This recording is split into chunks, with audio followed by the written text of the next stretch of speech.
hear it? Nice.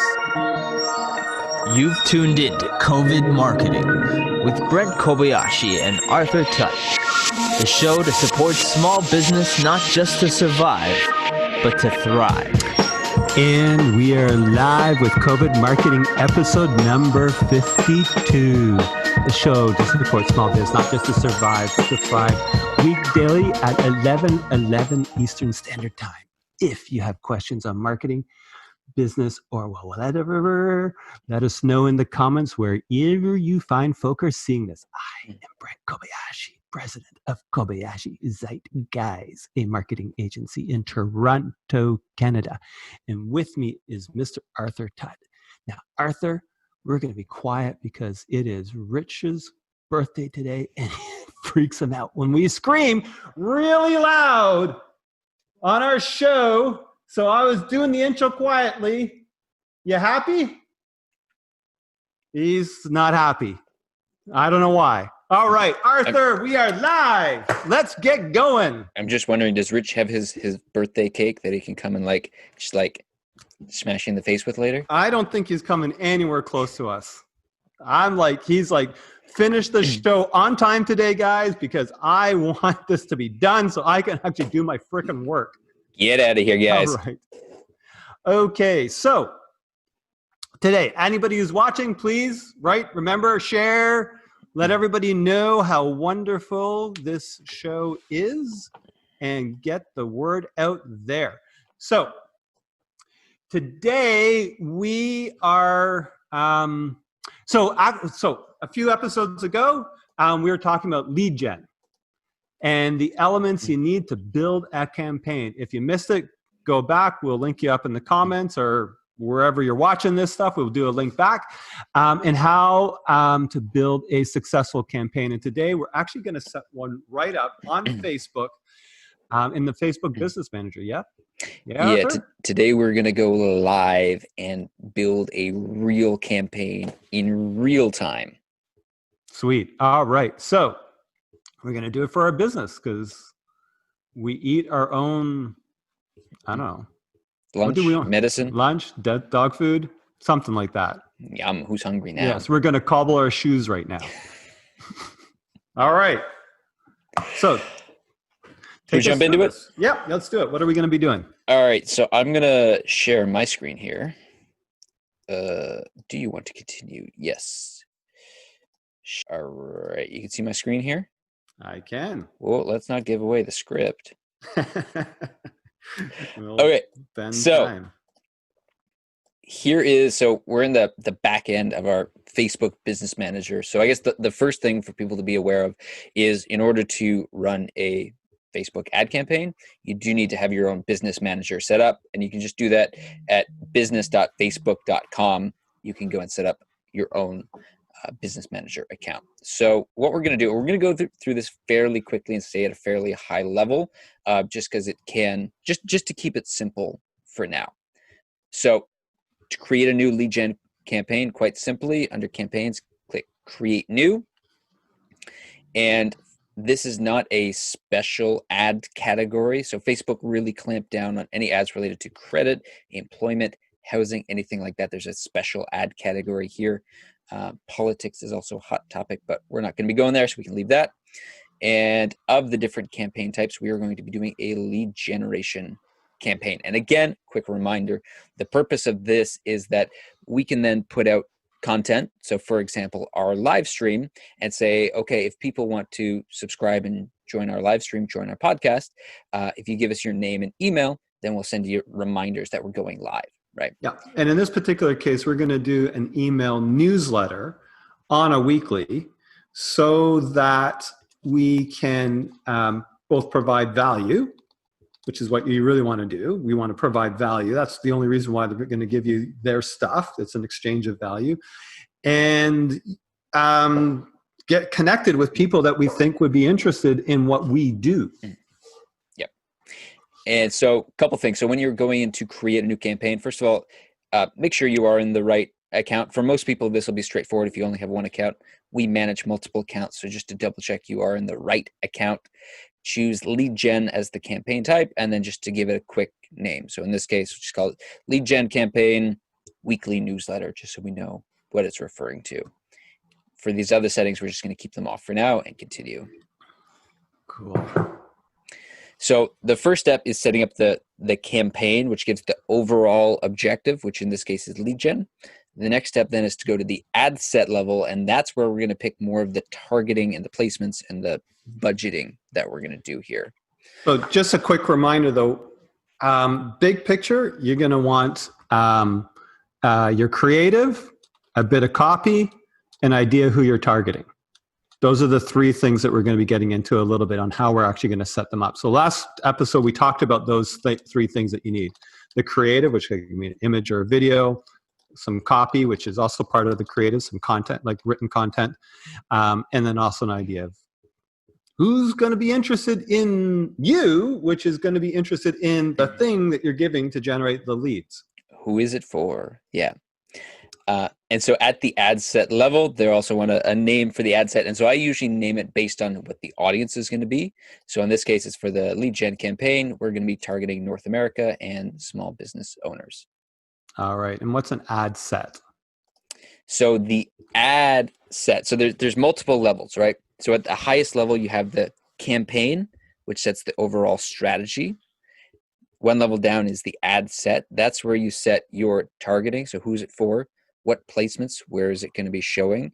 And what's the budget that you want to put towards it? And then the smallest level is the ad. And that's where you actually set what are the, what is the copy? What is the photo? What is the video? The lead gen form, if you're going to be using that, the more specifics of the ad itself.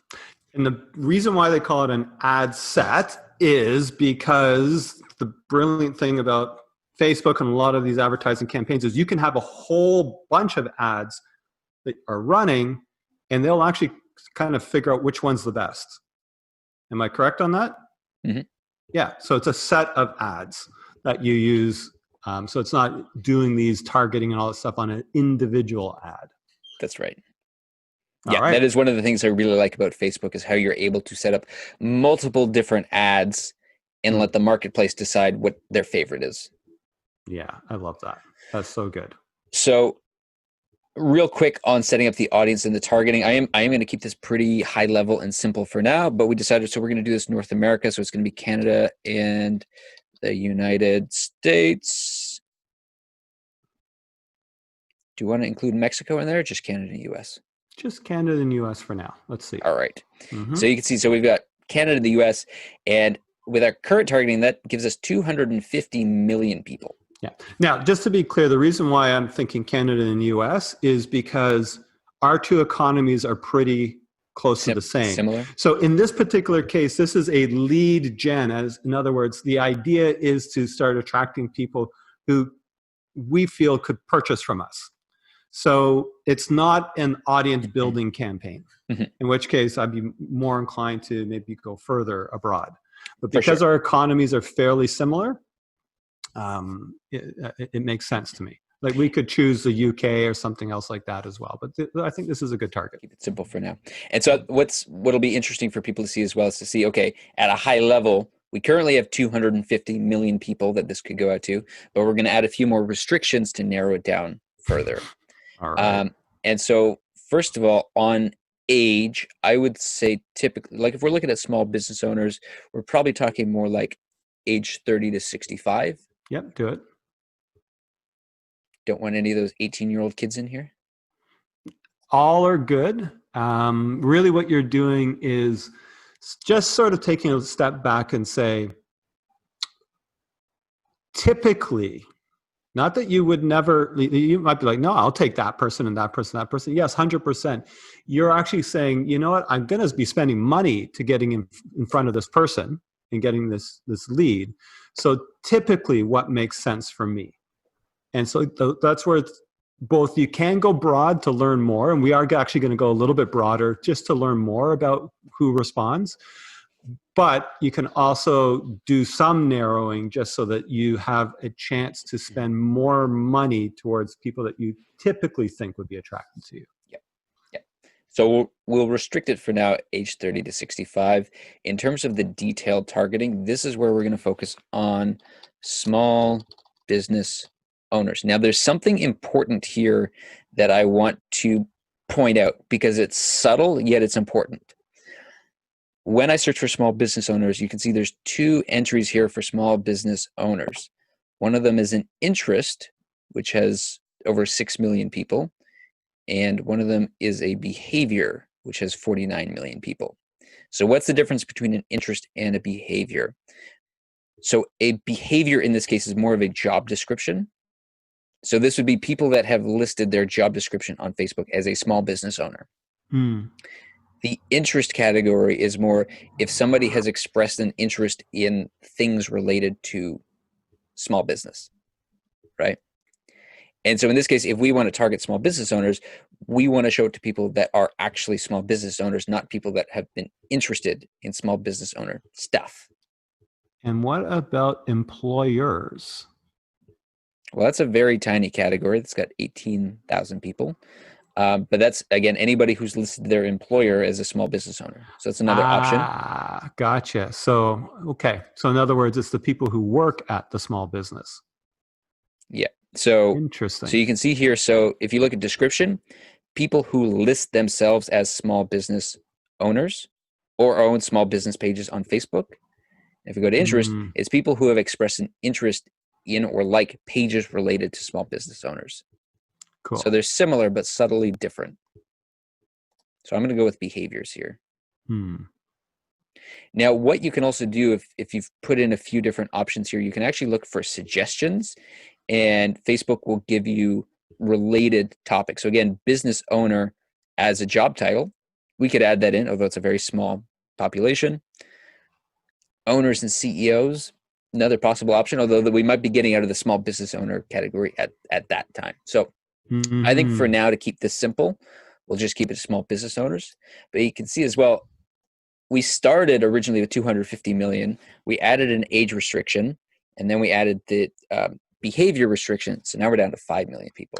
You know what actually is kind of interesting is for our purpose, it may be more interesting to target,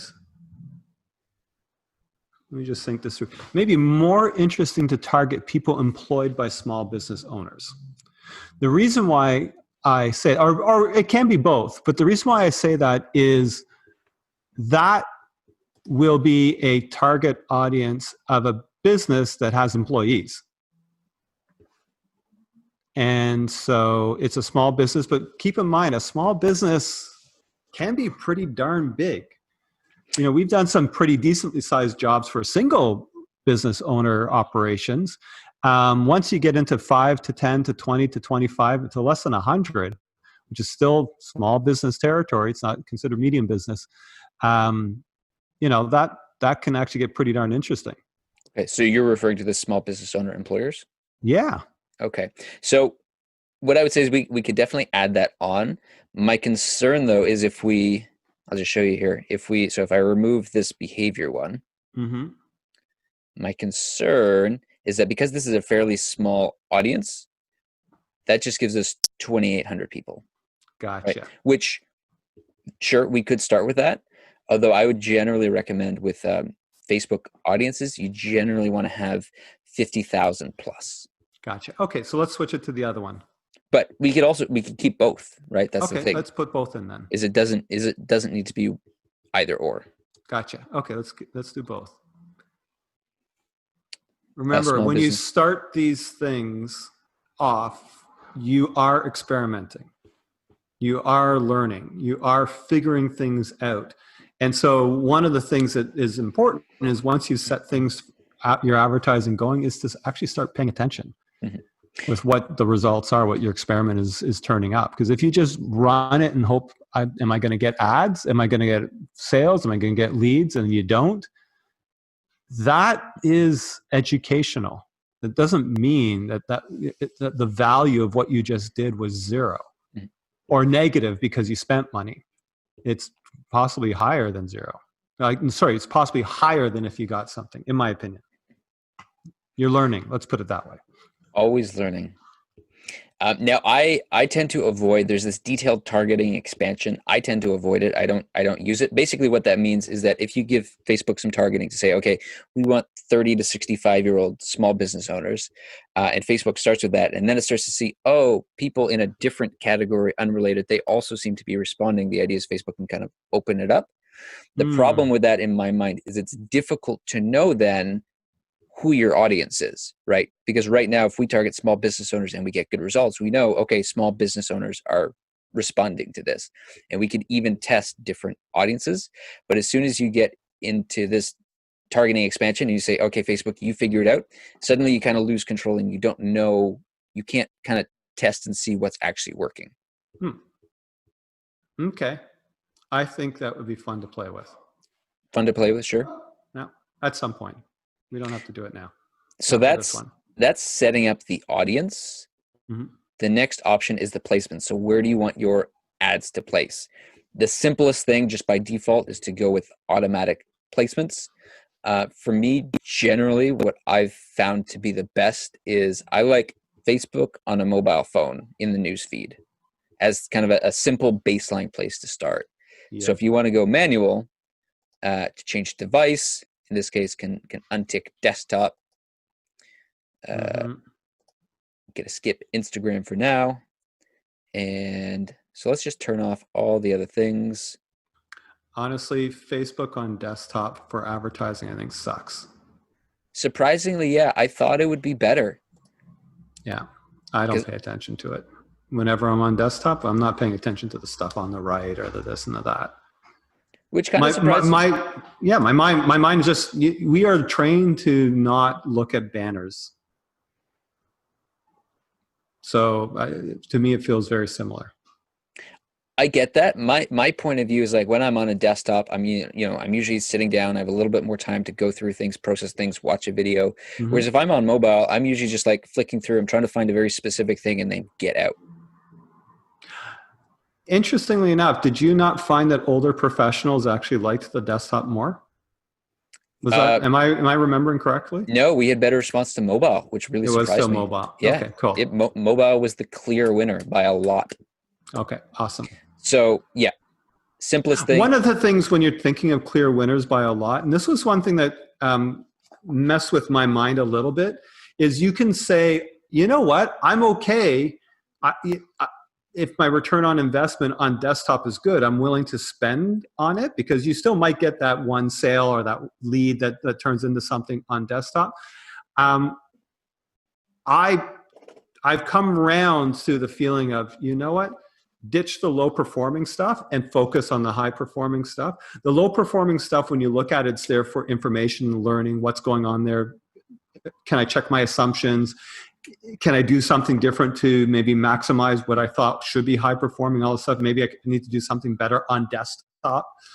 So play with it, experiment with it. But for your main campaign, start ditching and killing and narrowing until you are got a really high performing campaign. Right. And so this ties in actually to our conversation on UTM parameters. And because one thing you could do is make up unique parameters for each one of these placements, and you could test each placement and you could know definitively which one actually works the best for you. Yeah. For simplicity right now, we're just going to do mobile, Facebook, newsfeed, just keep it really simple. And you can see also in that changing the placements reduced our potential reach. Okay. Because when Facebook has more placements, there's more options that it can find people, right? Nice. Good. Yeah. Okay, so there we've set up, what are we still missing?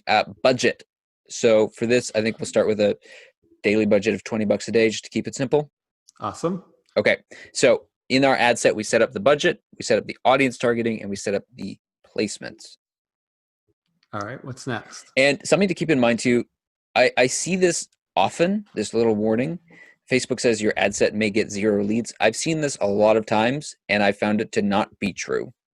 You start running the campaign, you get leads, everything works fine, but Facebook, for some reason, is like, be warned, you might not get any leads. I think they do this because they want you to put more budget into it. Yeah, there's probably some sort of algorithm behind it that seems to make sense for them. I don't think it's budget. I really, really don't. Well, okay. So I was going to say, why don't you just up the budget, see if it changes that, or if it wants us to be less narrow targeted. It's probably Anyways, let's not worry things. about. Yeah, let's not worry about that. So okay, cool. Okay, so now we've set up the campaign, we've set up the ad set, and now we're at the actual ad level here. So it's important, again, make sure that you're advertising for the right Facebook page. In this case, we're just going to do a simple single image. So if we go, and so Facebook pulled from our Facebook page kind of a default image here. And so in this case, Maggie put together some graphics that we can use. So we're going to change the image. And this is some of our other content that we had. And so I'm just going to upload from here. Now, as you get into that image, Patricia, one of the people watching, who some of you know and love, is wondering, for a pre-launch campaign, should she target the city she's in, for instance, Toronto, or is it right to take the whole province or Canada? And I would actually say for Patricia and what she's doing is, if the idea is to have an online business, say with your whole Spanish classes, then yeah, target Canada. Target, you can go broader. If the idea is to be online now, but transfer it to offline in class later, once all of the coronavirus and COVID stuff has changed and the quarantines have changed, then that's where you would target sort of your area, so that you're leveraging the two of them. So keep in mind what your actual longer term intention is and see if you can build towards that longer term intention. All right, continue. So we got some ad copy. Yep. So we got the creative photo that we're adding in here. Now, Facebook does ask for a number of different fields here. There's the primary text, there's a headline, there's the description, there's the display link.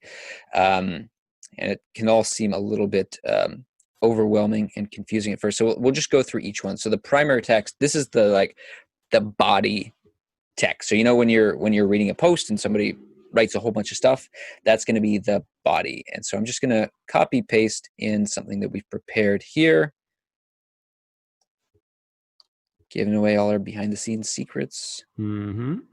So just very, very simple text. Again, we're probably going to go back through and revise and edit this, but just for now, we'll keep it simple for demonstration purposes. So basic text: our agency is on a mission to help small businesses thrive. We run a daily live stream at 11:11 Eastern Time, where we share all our best marketing tips and tricks for small business owners. Click sign up to get notified when we go live. And so you can see that now in the preview, populated with this copy here. Yeah. Now, and you can see that there's a see more. Many people won't see all the text. So you want to get your thoughts, your pull, your hook, either in the imagery or something ahead of that time. It's also kind of interesting to end with a Now, one of the things is we are actually at a disconnect because we want to be having people sign up for our weekly newsletter. Right.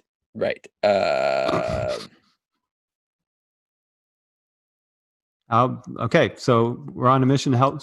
You got it. There we go. We're gonna get notified for our weekly newsletter. Awesome. Okay. All right. Now, so the headline. We're gonna have to edit this after. Normally, you think of the headline, like if you think of the headline of a newspaper, you think of it at the top of the article. Facebook puts the headline down at the bottom. So we're going to grab here. We've got a headline, Maggie prepared. Nice. Throw that in, and you'll see then when this refreshes. So get your business flying with weekly marketing tips. And then the description, again, it's kind of confusing how they've named everything. The description is like another mini text that goes below the headline. Whoops. Just grab the right one here. So there we go. So when that uploads, there we go. So our agency, and again, it's getting a little bit cut off. There's a different, we're just doing mobile here. So desktop would have a slightly different view.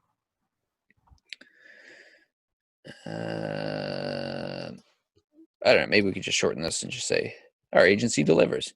Again, Awesome. just to get something in there. Yep. You can also as well include a display link. Now, in this case, because we're doing a lead gen ad, it's not actually going to take people to a website, but we could, if we wanted to, add in, if I can spell, we can add in our website there as well, and then it shows, I could even probably get rid of that and just say, right, so that shows a link to the website if we geez, and then it pushes down your description. Interesting. Yeah, so there are, and again, so a number of these are optional, so perhaps perhaps we don't want to include that. Agreed. Yep. So there's some important decisions to make here. With the call to action button, you do have a number of options to choose from: subscribe, learn more, get quote. For now, we're just going to go with sign up. Now, the whole thing that makes this a lead generation campaign is then what happens when people click the sign up button. So there's this sign up button here. Now what happens is we're going to have a form. They call it an instant form. And I'm just going to make this really quick, but this is just a form that people fill out to subscribe. Now, so, I mean, obviously you can do a lead gen campaign that goes to your website and fills out a form and all that type of stuff. Facebook, I think they call it an autofill. This lead gen in Facebook is by far the best. It pre-populates everything. It makes it very, very smooth, very frictionless. And we've found it gives the best response rate. And that's actually something really important to mention, because I feel like the older school method was you show somebody an ad on Facebook, you send them to a landing page, and then they sign up and register there. But what we started finding is people, when they're on Facebook, generally don't like to leave Facebook. Sometimes those websites load slowly. Sometimes they just don't want to leave Facebook. They're happy on Facebook, and they're like, why are you taking me off of Facebook? And so when you can keep people on Facebook, you give them a form that loads up instantly. It's auto-populated with their information. They're much more likely to actually sign up. Yeah, I mean, it is I'm interested. Oh, my next step, click. It's done. Yeah. It's not, I've kind of changed. It's just so much more easier for the person involved. So again, we'll just keep this simple for now, but so the form pops up, we'll just say sign up for our newsletter, join now, little smiley face, and then the questions that you want to ask. And now for now, we'll just keep this real simple. We'll just say name, email, and name. You can ask a whole bunch of other questions about, where people are, job description, all of that. But I always say ask for the least amount of information that you can get away with or that makes sense in that situation. And so here, because people are signing up for newsletter, email and name is really all that we need. For a different client that had an actual physical hardcover book that needed to get mailed out, it made sense to ask for somebody's address because we needed to actually mail out a book. But in this case, that wouldn't make any sense. Yep. People aren't like, I'm not going to give you my address to sign up for a email newsletter. Hola, Patricia from our Kill the Guru episode, she's doing Spanish classes for kids. So one thing that she could ask for here is, how old are your kids? Yeah. If that was a reasonable question that fit with the context. Yep. Or maybe how many children do you have that you'd like to attend? Yeah. Now, one important part here, and just a quick reminder, we are not lawyers here, but as this relates to data collection, it is important to have a privacy policy. So Facebook does require that you link to a privacy policy on the form, just to let people know how you're actually going to be handling the data, that you're not taking it, you're not selling it to third parties and all of that you're handling it responsibly. Yeah, you should. I think you're, again, not lawyer, but you should have a privacy policy on your website. Yeah. And then we'll end it off with a thank you page. And one thing you can do on the thank you page is actually link people to your website, right? So if after they've signed up, let's say after people sign up for the newsletter, let's say there's a really good blog post you want to send people to. You could then link that here. Actually, this would be a great another give, which could be something like, and subscribe to our our weekly show here and link them off to YouTube. Sure. Yeah.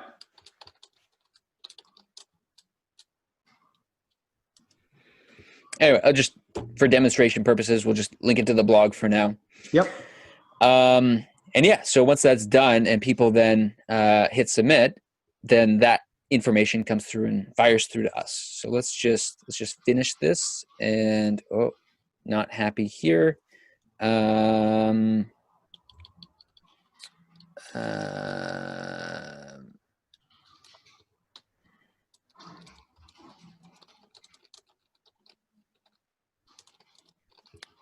Anyway, just what we need to subscribe you. Okay, so Facebook wanted to have it needs some sort of context around the information that you're collecting there, or it could be like, or it could just be your info. But there needs to be some text here. Yeah, your info. And actually, they're saying this is kind of similar to the privacy policy, but they actually want you to state it. Hey, your info, we won't sell it, or however you're going to use it to subscribe to our newsletter, that sort of thing. Right. So okay, it could cool. Be like your info.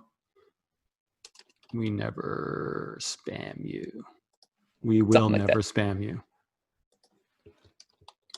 Yeah, give them a little bit of a promise. It's also a nice place. Everywhere actually you have these sorts of things, these little messages or these little functional messages is an opportunity to put your brand. So talk in your voice.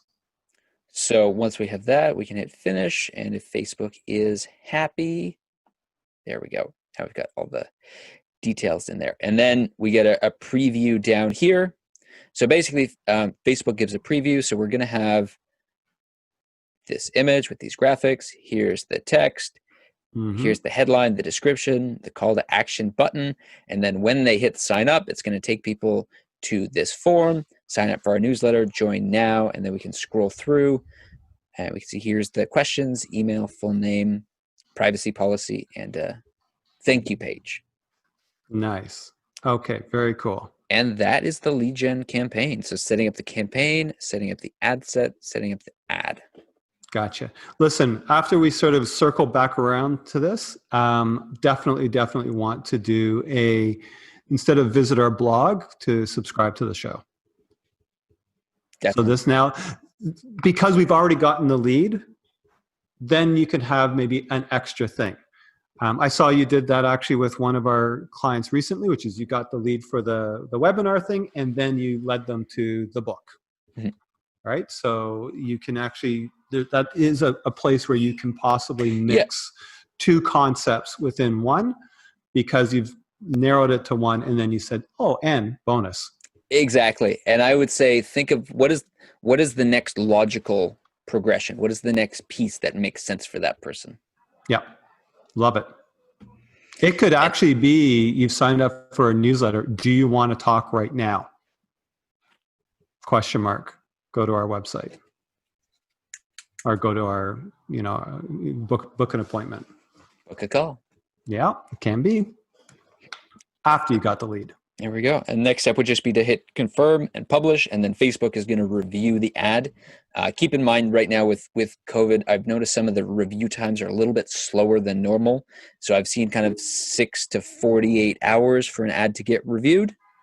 So you just kind of have to sit and wait patiently until Facebook reviews your ad.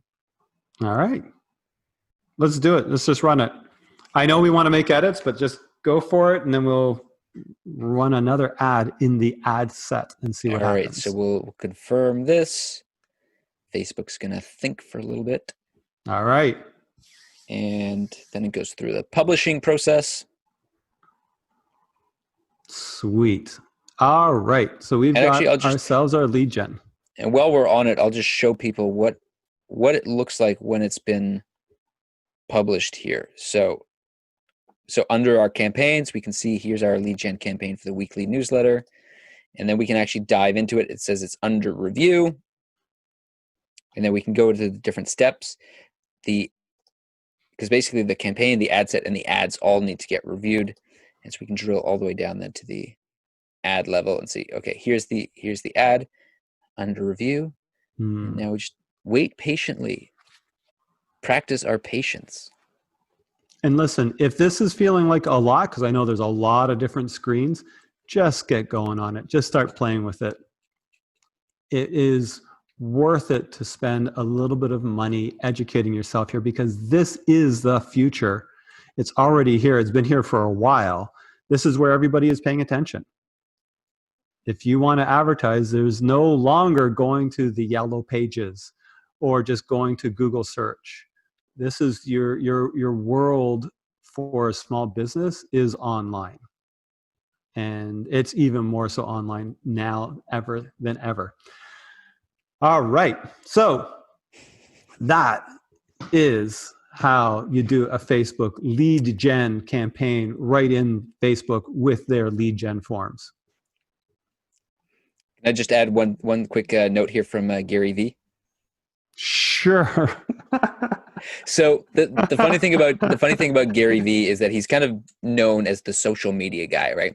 Sure. Because he talks a lot about, post on Facebook, post on LinkedIn, run Facebook ads, and he's kind of become the social media guy, right? But I was watching one of his speeches recently, and he was like, to be honest, I don't like social media, or he worded it like I don't have an allegiance to social media. I just use it because it works and it's effective, right? And he's like, look, if in 15 or 20 years from now, if the price of billboards, if it plummets and billboards become really cheap, I'm going to be getting on the billboard train, right? Yeah. So stop sharing for a moment. I want to see your face. Yeah. Well, actually, seriously, there's opportunity now in some cases for radio is a good idea. Flyer jobs could be a good idea. It all can be there. It's just that right now, this is where the cheap attention is. That's where he goes. If you want to talk about Gary Vee, then it's where's the cheap attention? Bingo. All righty. Thank you so much for walking us through that, Arthur. This is good. Really exciting times. And I am looking forward to going through and actually running this campaign, and then maybe in a couple weeks we can come back and revisit it and see what some of our early results look like. Yep, absolutely. And if you have any questions at all, then reach out to us. Patricia had one question. He says, do I create the URL? What address do I send to?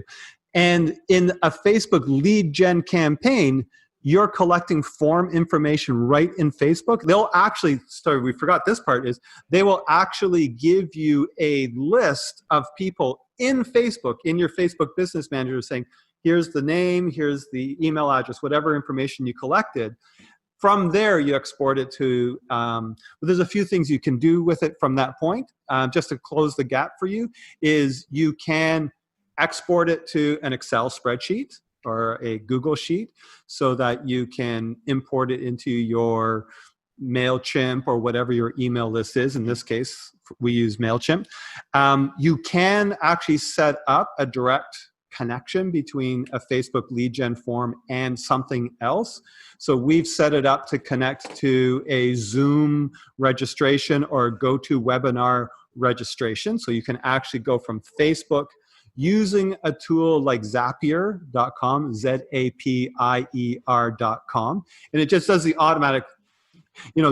Arthur, when you first set this up for one of our clients, you're literally taking the lead gen information and then typing it into the registration form manually, and it was just like flying off the shelves, and you're like, I need to automate this. So a lot of work, folks. Yeah, so we went to Zapier on that. You can also do that connection with the nice thing about something like Zapier, and there's a few of them out there, that just happens to be the one that we're using, is that you can connect it to like a Google Sheet automatically. You can connect it to a MailChimp or Aweber or some other platform that is connected in. So the registration thing that happens in Facebook doesn't require your manual input somewhere else, wherever it is that you happen to be managing your list. So that's what happens with that. The URL at the end is just that's kind of the thank you. And you could say, visit our website or find out more about us or subscribe on YouTube or whatever it happens to be that you might want the bonus call to action to be. Okay. So with that, we are going to end the show.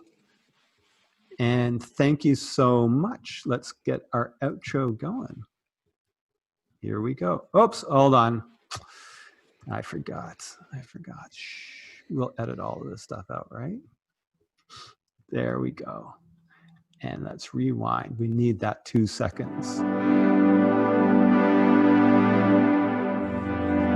You've tuned in to COVID Marketing with Brent Kobayashi and Arthur Tutt, the show to support small business not just to survive, but to thrive. So thank you once again. This will be ASMR COVID Marketing, brought to you today on this fine June 1st, birthday of probably the best DevOps person in the entire world. So a little bit of a celebration with some quiet, sultry voice as we go into tomorrow. Actually, Tuesdays are supposed to be our guest expert days. We don't have a guest expert. What we had planned fell through. So we're going to have a guest we're going to talk about tomorrow day. So we'll see what goes on. It's going to be a surprise, but you know it's going to be fantastic. All right. Thank you very much for joining us. Let's cut it.